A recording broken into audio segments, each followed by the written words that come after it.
changes from the Muslim faith to another faith. So the Muslims never converted. Peace was eventually made between Europe and its northern neighbors, between Europe and its Mongolian people of Mongolian origins. The Finns settled here in Finland, and they made peace with the rest of Europe somewhat. They converted to Christianity. The fight between the Muslims and the rest of the world is still going on. And folk, it's just a historical fact. Now, in the meantime, there was another empire that sprang from the Roman Empire called the Byzantine Empire. When Constantine had moved his capital from Rome to Constantinople, the original city was named Byzantium. So that's why it's called Byzantine. The Byzantine Empire was to last 1,000 years. It covered what is today Greece, the Balkan regions, and for a while it had North Africa. It had the Middle East. And it was to keep the Muslim world at bay for about 600 or 700 years before it finally succumbed. But the Byzantine Empire was a Christian empire that, again, started by Constantine. It was to finally end in 1453. All right.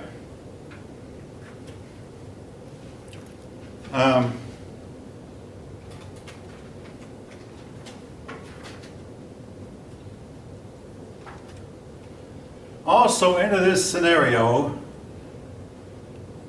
came the greatest ruler that Europe was to have for generations, named Charlemagne.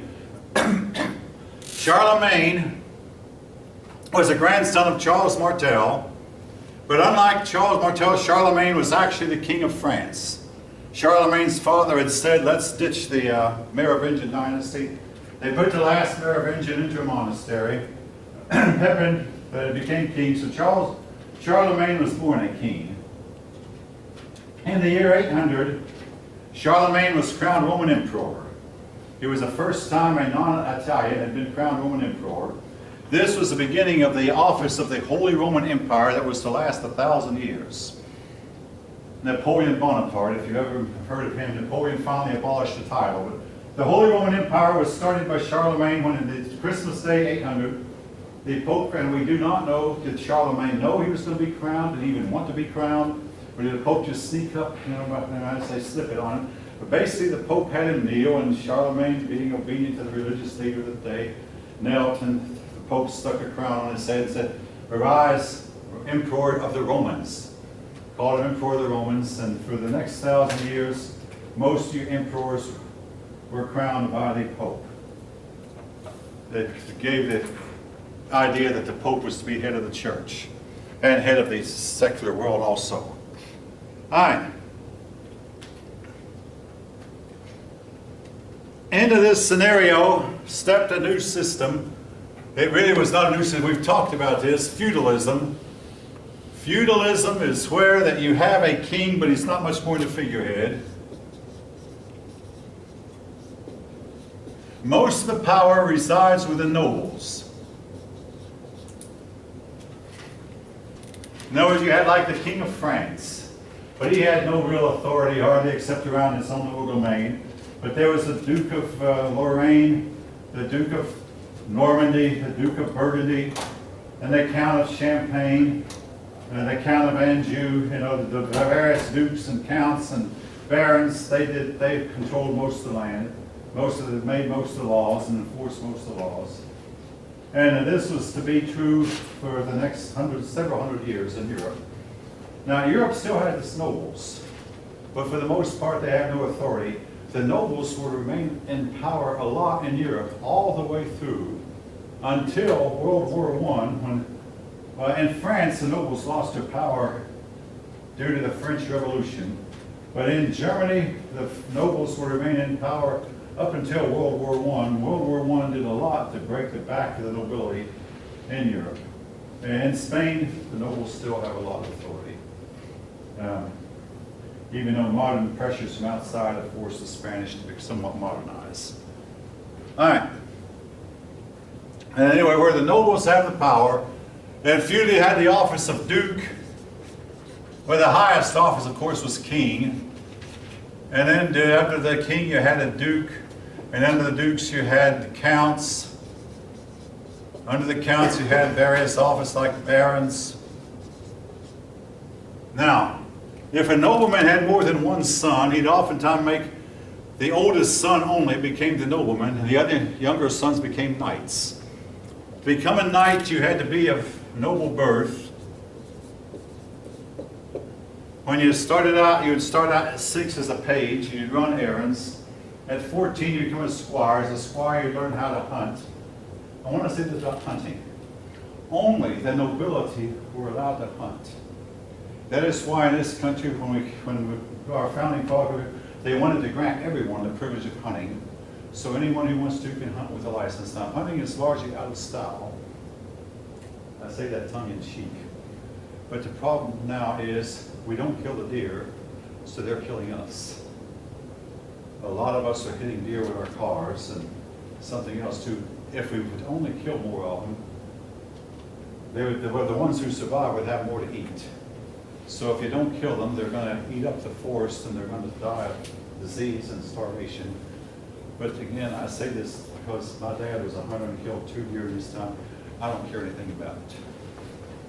I'm not that interested in it. To me, it's like fishing. It's just something that takes or golfing. It takes a whole lot of time, and I'm more interested in studying and contemplation.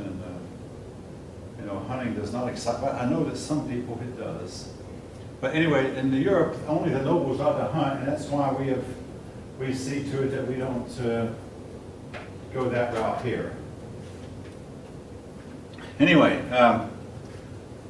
The knights, as a squire, learned to hunt. Then when he was 21, if he had made it, if he had passed all his, you might say, his test, he'd become a knight. He'd spend the night in prayer. The next day, after spending all night in prayer, the king would say to him, "Arise, serve this or serve that." He would be called sir like the other nobles. And the word knight means, among other things, mounted horseman. 2 things helped the knight. Number 1 was new horses were bred. They learned how to crossbreed horses where that the horses became bigger and stronger, and also the invention of the stirrup. Before the stirrup was invented, a squire had to get down on his hands and knees while the knight stepped on his back and on his horse. And of course, what if it was in the middle of a battle and the knight was knocked off his horse and his squire was somewhere on the edge of the battlefield? The knight could not get back on a horse. But the stirrup enabled the knight to mount a horse. Now, when I say stirrup, be honest, how many of you know what I'm talking about? Okay, well, a couple, about 3 or 4 of you raise your hand. Okay. Yeah, I mean, again, I don't know how many of your country folk, but yes, I have done a little bit of horseback riding. I made sure my children all know. Anyway.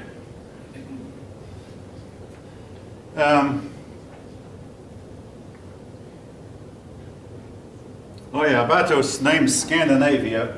If you think the name Scandinavia sounds like the word scandal, they are correlated, they are applied. The Europeans have sometimes found the conduct of the people of Scandinavia to be scandalous. I won't say anything more about that, but some of you might be of Scandinavian descent. Anyway, I'll leave that. All right.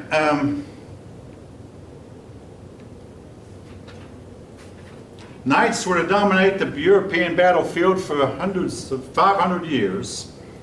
And when I was in the Army, I was in a tank unit, and the tank units called themselves armored. And the symbol of the armored unit was the knight's helmet, an armored helmet, that is. And if you played chess, your chess man with a knight is a horseman, or a player with a horse's head. Again, because the knight and his horse were considered almost one and the same. When the Aztec Indians saw Europeans with armored horses and armored knights, they thought that this was one creature with 2 heads and with a steel or an iron skeleton, exoskeleton. Like the bug, your bugs and turtles have exoskeletons. Well, they thought that the knights was on horseback was an animal with 2 heads and 4 legs and a hard outside skeleton. Anyway, didn't realize that the horse and knight were 2 separate entities. All right.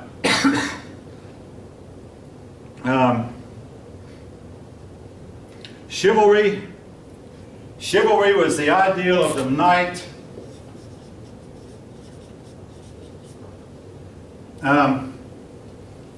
Chivalry had to do with the way the knight treated a woman. But that was understood that the chivalry was only, it only applied to women who were of the noble ranks. He didn't care that much about being courteous to a woman who was a common woman or a peasant woman or a serf woman. But the chivalry had to do with a code of conduct. You don't really have this code in other places in the world. And I want to say this, folk, and I don't know if you think a little bit as I am. A lot of persons believe that one of the reasons that Europe was eventually destined to forge ahead to invent the automobile, the airplane, the light bulb, and burst out of their scenes and almost completely replace the North American and South American population and go into Africa and completely decimate Africa. Not that all this was right, but the Europeans were the people, and a lot of the people say it was partly because of their code of chivalry, that they treated women better than anywhere else in the world. And I say, didn't Europeans teach that women would be under subjection? Yes, they did, but he also taught that women would be treated with courtesy and honor and respect, more than other places in the world did. And they particularly, what really elevated the status of women was veneration for the Virgin Mary. Now, well, when the last Pope took off, when the present Pope took office in 2013, my family watched it, and the Pope prayed to the Virgin Mary. And on a personal level, being Protestant, I don't. But so my children, why is he praying to Mary? And I explained this was a Catholic custom and has been for more than about 18 to 1900 years. But they would pray to Mary's mother Anna. And this is believed to have elevated the status of women as well as the code of chivalry. And by elevating the status of women, it's believed that by some that this elevated Europeans to a higher position than anyone else. I mean, the Chinese people killed the female babies they didn't want. Europeans did not, at least not as a regular practice. The people of India also killed the females they didn't want, and Muslim people practically, for all practical purposes, enslaved their women. But the Europeans might have been the ones who came the closest to getting it right. Yes, women were to be under subjection, yes. But on the other hand, women would be treated with courtesy, honor, and respect. If any of you want to comment, you're welcome to. Now, I know it's early in the morning and it's hard to keep a class awake, but I'm going to attempt it. All right. Anyway, the knight had a code of chivalry that he was expected to go by. I want to say this while I'm on the subject. Part of the code of chivalry meant that if a knight was approaching a bridge, and a bridge consists of about 2 logs side by side, and only one person could cross at a time, if there was a woman who wanted to get across, and he wanted to get across, he was to step aside and let the woman cross first. Now, in the case, if you read the story of Robin Hood and Little John wanted to get across the same bridge at one time. Little John was called Little John because he was a big, big man. Anyway, Robin Hood would not step aside for a man. He would have been a woman, but he wouldn't step aside for a man. Little John would either sit both met in the middle of the bridge and try to knock each other off. Little John knocked Robin Hood into the water. This story of Robin Hood. But Little John and Robin Hood after that became fast friends. But anyway, the question is bringing up is chivalry dead? Now, I want to tell you something happened to me several years ago when I was still single. I asked this girl to go with me to Stone Mountain. So we got to the mountain park, I met her at her place and carried her to the park. We got to the park, and even though she had lived at Stone Mountain Hall, she did not know you had to pay to get in. So in those days we used cash. I pulled out my wallet to start to pay. She said, "Oh, you may have to pay." "Oh, yeah, we pay to get in." "Oh, I didn't know that." So she started to open her pocketbook, Now, meantime, I'd been at Lockheed for 7 years, working on, and I had some money saved up. I was single at the time. She was unemployed. She could not afford to pay the way in, but she insisted that she pay her share of the load. We finally worked out a deal where I paid about 2/3, she paid the other third. Because when we went in and started to ride the boat ride, they wanted to charge a fee for that too, and she insisted on paying her share. Well, I went to Lockheed the next day and discussed it, and one of the other singers said, yeah, some of the girls I date do that to me too, and I don't like it either. The problem I had with it, folks, was number one, I went there fully expecting to pay because I felt like being the man I should have. I was one who asked her that I should. And I had one student, one of my class, when I discussed it, said, yeah, the man should pay. But when the girl says that she wants to pay her way, basically she was sending me a clear-cut message that I'm not your girl and I probably never will be. As far as I know, this woman never married. I mean, I met her once again after I was married. I mean, I went on to get married and been married for almost 30 years, and the last time I had her, she still wasn't. I don't know whatever happened to her. She went into oblivion like most of the girls I dated have. Again, what point I'm trying to make, again, is the question is chivalry dead?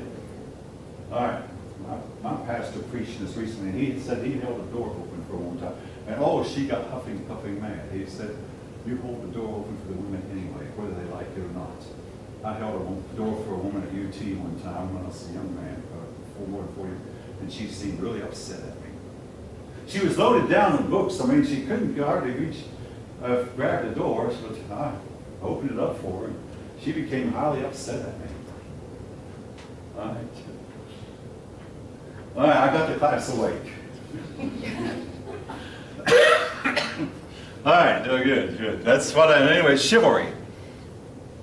I mean, at one time they taught us you should help a woman with her wraps, her coat and jacket in the wintertime. That's, I think, is somewhat out of style now. We should get out of the car and the man would be driving and hold the door open for the woman while she got in and out of the car. All that is bye-bye now. All right, I'll leave that unless somebody wants to discuss it. This actually occurred as recently as when I was a child, more than 50 years ago, folk. And we discussed it even in high school. Is chivalry dead? All right. Again, if I had more time, I'd go into the woman. The most popular woman of the Middle Ages was Eleanor of Aquitaine. But, well, all right, yeah, I'm going to mention Eleanor of Aquitaine. All right, Eleanor. Now, Eleanor of Aquitaine was one of the first women to become a duchess.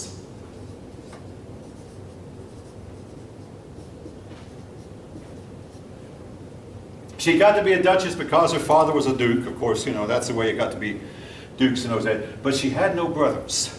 So when her father died, she got the title of duchess. Now that would not have been possible to even a generation or two before her time, but they had passed new laws that allowed women to inherit. Anyway, Eleanor became Duchess of Aquitaine. Then her duchy of Aquitaine was bigger than the king's domain. So she married the King of France, Louis VII. Louis VII. And that made his domain in more than twice the size it was. But now Louis VII had a little bit of a problem. He was the second son of his father. So his father wanted only the oldest son to inherit, so his father put Louis VII in a monastery, and Louis VII became a monk. Then his older brother died, and his father, whoops, got to get you out of the monastery, now I have to become a king. But having been a monk for several years, Eleanor said, I thought I was marrying a king, and when I got married, I found out I was marrying a monk. Louis VII was a little bit too pious for her, among other things. Anyway, Louis VII went on a crusade, and he made the mistake of taking Eleanor, his wife, along, and 50 other women. So you can imagine these 50 women with these thousands of men. And okay, we're all adults. These women went around, bounced around from one man to another, including Eleanor herself. Eleanor was by no means faithful to her husband, the King of France. She went from one man to another. Finally, the king thought about divorcing her, but on their way back from this unsuccessful crusade, they stopped at Rome and visited the Pope. The Pope ordered them to try to reconcile their differences. They tried and couldn't. Went back home, and Louis VII got word that she had had an affair with her uncle. And at that point he said, I've had it, I can't stand it, divorced her. So he divorced her. Now there was another problem she had. She only bore female children. Louis VII wanted a male heir, and she only bore him a few girls.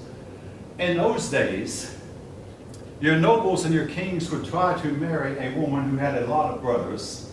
They believed that if you married a woman who had a lot of brothers, mostly brothers, that this woman was more likely to produce a male child. Now today, of course, with what we know about genetics, it's the father who determines the sex of the child and not the mother anyway. So he blamed that she was only capable of producing female children. Well, she upped and married Henry of Anjou, who became King of England. And once she was married to Henry, she bore Henry 4 sons. Basically, Louis got rid of her a little bit too soon, maybe. No, really. Anyway, eventually, by the way, Louis VII did have a son. He married again. He got permission from the Pope to get a divorce and on grounds of adultery. He married again, and he had a son. One of the best kings England ever had was Louis VII's son. Now, here's where Eleanor fits into modern times. She is said to be the inventor of romance. Before this, a lot of time marriages were for convenience. So you marry because this woman can bring a lot of wealth into you, or this woman will greatly increase your domains. When Eleanor and Louis divorced, Louis's domains were less than, Louis basically lost more than half his wealth when they divorced. But Eleanor is said to be the inventor of romance, and romance went like this, that love was only a feeling you had. Now, folks, don't get confused. This is not what I'm teaching. This is what they believed, and this is followed by they went from Eleanor to Versailles, and from Versailles to Hollywood. Love is only a feeling. You follow where your feelings lead you. Once the feeling goes, it will never ever return. Follow your heart. And tell you, don't do that. It'll lead you to disaster. No, my kids and I were watching a movie, Smallville, one time, where Mrs. Kent said to young Clark, someone around the room talking about, follow your heart, and you'll never go wrong. I cut the TV right there and said, whatever you do, children, don't do that. Then I let them finish watching the movie. I made a little speech about it. Don't follow your heart. But anyway, if I follow your heart, you'll never follow where your feelings lead you. And anyway, this scene was copied by Versailles years later and then taken up by Hollywood. And some of you might know more about this than I do. 90% of your Hollywood marriages do not last till death do them apart. Now, there have been a few exceptions. Gene Autry stayed married till he died. Roy Rogers stayed married till he died. Been a few exceptions, but mostly it's been disastrous for most people anyway, there's something I said about the days of the Romans. In the Roman Empire, the wealthy were more likely to divorce than the poor. And there's a saying going around, the prettier they are, and I'll stop there. Some of you might know the rest of it. All right. Basically, the prettier they are, the more likely they are to try to control you, and the more likely they are to leave you. But that's not exactly what it says either. All right. Moving on, in England you had William the Conqueror. Now, unlike as I mentioned before, the case of Japan, England was influenced by Europe, yet England was somewhat independent. In England you still had powerful kings. The one I want to mention first is William the Conqueror.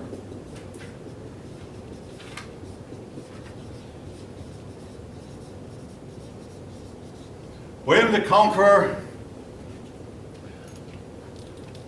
Conqueror had been promised the throne, but when the king died, he was not given the throne. Instead, the people of England gave the throne to a man who did not have royal blood in his veins, a man who was not descended from royalty. And William was partly descended from royalty himself, so William said, I'm going to go and take England. So he got together a bunch of men. They crossed the English Channel. It was to be hundreds of years before England crossed the English Channel. Actually, they never have. Well, it was to be a long time. Now, the Danes did, but that was before William's time. Anyway, William went to cross the English Channel. The last man to attempt it was Adolf Hitler, and he didn't quite make it. That's the point I was about to make. But anyway, and he conquered England and killed the king and became king himself. And every king and queen of Britain from that day to this has been descended from William the Conqueror. William himself was descended from a king named Cerdic, and Cerdic was descended from the gods. All right. So basically, Queen Elizabeth can claim that in mythology she's descended from the gods, including Odin. And if you know anything about Norse mythology, yeah, Queen Elizabeth can trace her ancestry all the way back to Odin, and then from Odin to Cerdic, and from Cerdic to William the Conqueror. That's some of the main ones. Do I believe that? Well, I believe. No, I was in a discussion with some man that I've known for years. I knew him at Lockheed. I've known him for about 35 years, and we were discussing Romulus and Remus. He said, "Isn't that a myth?" I said, "We ought to pay more attention to mythologies. I believe it." And then I went home and got to looking up how many feral children have been known to be raised by animals, and folk, there were a bunch of them. If you look it up, just look up the word feral. And the article, it was a Wikipedia article, started out and said that most of these are not true, and then it started giving case after case after case where it's been documented that they were. Case after case. So have humans been reared by wolves? Definitely proven yes. So is the Romulus and Remus story true? I suspect it. So was Odin an ancestor of Queen Elizabeth? All right, I suspect it. All right. Leaving it. Anyway, William the Conqueror. Now, oh yeah, that's something I always do. Don't write this down, be on a test. One of the men who followed William the Conqueror was from the land of Flanders, which is another way of saying Belgium. His name was Warnebald. When William won, Warnebald was given some property way up to the north here. Warnebald was given the Cunningham tribe. Now you know why I'm interested. This is a little bit of trivia now. Warnebald given the Cunningham tribe. He married a girl named Cunningham and took the surname of Cunningham. And for the next 800 years, this Cunningham family were the earls of the Cunningham family of Cunningham County in Scotland. The last one died without a child, and the earldom became dormant. But one of the earls was actually got to be Chancellor of Scotland. Another one of the earls was a friend of Robert Burns, and Robert Burns wrote a poem about him when he died. But the earls of Cunningham County were descended from Warnebald. Again, a little bit of trivia that I thought I'd throw in about this time. Important to me, but am I descended from Warnebald? Most likely. It's likely, folk, that any one of us who are European are descended from everybody who is alive. All right, how come I say that? Because you have two parents, 4, 8, 16, 32, 64. By the time you get back 30 generations, you have 1 million. Now, some of the lines run together. I mean, okay, let me ask you. If someone would offer you $1 million outright, or offer you a penny today, and double that penny tomorrow, and double that penny again for 30 days, which would you take? Second the penny option. doubling or the million outright? Second option. The penny doubling, you know it. You take the penny doubling. If you don't believe it, get on your computer and start 1, 2, 4, 8, 16, 32, 64, $1.28. After 10 days, you don't have $10. You starve for the first 10 days. But then after that, on day number 11, you have $20.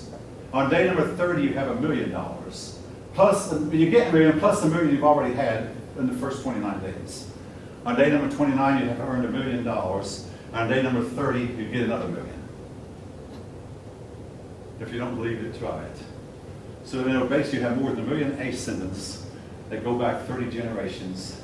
And every person who has these descendants, so I am possibly descended from Charlemagne myself.